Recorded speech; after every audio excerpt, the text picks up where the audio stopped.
রোজ আসছি, রোজ ফিরে যাচ্ছি, ঠাকুরের দর্শন তো পাচ্ছি না হারান বাবু। আর বলেন কেন বৈকুণ্ঠ বাবু, নরেন দত্তরা যে কি নিয়ম করেছে, ঠাকুরের গায়ে আমাদের মানে গৃহীদের শ্বাস প্রশ্বাস লাগানো যাবে না। ওই দেখুন না, রামচন্দ্র দত্ত, সুরেন্দ্রনাথ মিত্র, গিরিশচন্দ্রের মতন মানুষরা এসে এসে ফিরে চলে যাচ্ছে, আর দৌড়ে নিরঞ্জন পাহারায়। আরে আমরা তো বাইরে থেকে দর্শন করব, আমাদের ছোঁয়া তো ঠাকুরের গায়ে লাগার কথা নয়। আরে দূর থেকে দর্শন করব, সেটাও কি ওরা মানতে পারছে না? দক্ষিণেশ্বরে থাকতে মাঝে মাঝে ঠাকুরের ঘরে যেতাম, তার বাণী শুনতাম। এখন আর অনেকদিন হয়ে গেল ওনার মুখের বাণী শুনতে পায় না, বুঝলেন কিশোরী বাবু? দর্শন করতেই দেয় না তো ঠাকুরের বাণী শুনবো। খুব রাগ হয় বুঝলেন নবগোপাল বাবু, খুব রাগ হয় যখন দেখি এত দূর থেকে এসেও ঠাকুরকে দর্শন করতে পারলাম না। বাড়িতে গিয়েও কোনো কাজে মন বসে না। দেখুন অক্ষয় বাবু, দেখুন রোজকারের মতো আজও লোকজন হাজির হয়েছে। কাল তো গিরিশ বাবু এসেছিলেন, ঠাকুরের দর্শন না পেয়ে ফিরে গেলেন। আমি যে কদিন এসেছি রোজই রামবাবুদের দেখেছি, সেদিন সুরেন মিত্তিরকেও দেখলাম। অবশ্য ওরা ঠাকুরের ঘরের দৌড় পর্যন্ত পৌঁছাতে পারেনি। জানি না ওরা কতদিন ঠাকুরকে গৃহীদের থেকে আলাদা করে রাখবে। পারবে না, পারবে না। ঠাকুর হচ্ছেন আমাদের মতো গৃহীদের ঠাকুর।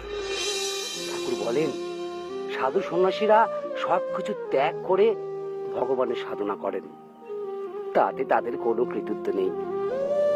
কিন্তু সংসারের 7 মন বোঝা বহন করে যে ভগবানকে ডাকে, সেই তো হচ্ছে বীর ভক্ত।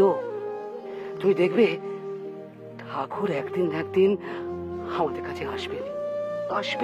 দেখি কাল আর একবার আসবো। কাল 1 জানুয়ারি, বছরের প্রথম দিন। কালও কি আমাদের ভাবে ব্যর্থ হয়ে ফিরে যেতে হবে অক্ষয় বাবু? কালকে বছরের প্রথম দিন। হে করুণাময় ঠাকুর, এই অবাগাদের দর্শন দিয়ে ধন্য করো, ধন্য করো এই অবাগাদের। তোমার দৌড় থেকে কেউ ফিরে যায় না ঠাকুর, কাল আমাদের ফিরিয়ে দিও না ঠাকুর, আমাদের কাল ফিরিয়ে দিও না। দরজা জানলা বন্ধ, তবু বাইরে থেকে আওয়াজ আসা বন্ধ হচ্ছে না।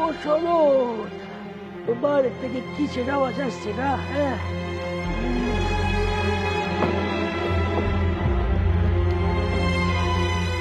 আজ পুরনো বছরের শেষ দিন ঠাকুর, কাল ইংরেজি নতুন বছর শুরু হবে, তাই কুলিবস্তির শ্রমিকরা, স্থানীয় লোকজন সবাই মিলে আনন্দ করছে। বাজি ফাটিয়ে, তুবড়ি পুড়িয়ে, রং মশাল জ্বালিয়ে নতুন বছরের আহ্বান জানাচ্ছে। এখনো মধ্যরাত আসেনি, রাত 12টায় জাহাজের ফো শোনা যাবে, কেল্লায় তোপ দাগা হবে। ওই বাইরের সব আওয়াজ নতুন বছরের জন্য।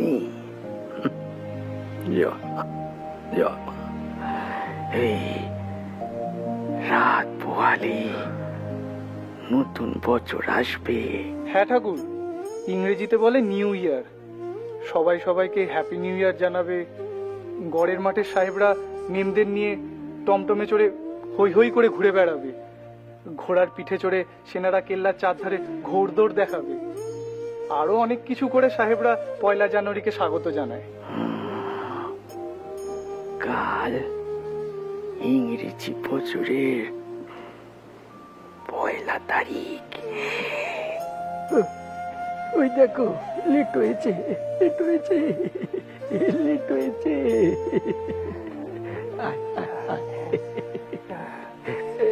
সরোড ভাই, কালকে ঠাকুরের জন্য কিছু করলে হয় না?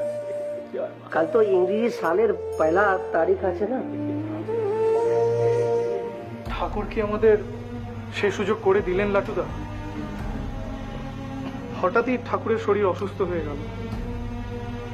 চলো মশাইটা টানিয়ে দিই। এই সরোজ, শোন না, ওই কাল ওই জাহাজের ফো যখন বাজবে তখনই রে ডেকে দিস, কিন্তু বছরে বরণ করে নেবে। ও সরোজ, ডেকে দিস, লেটো ডেকে দিস কিন্তু। দেবো ঠাকুর, দেবো। এখন আপনি ঘুমোন।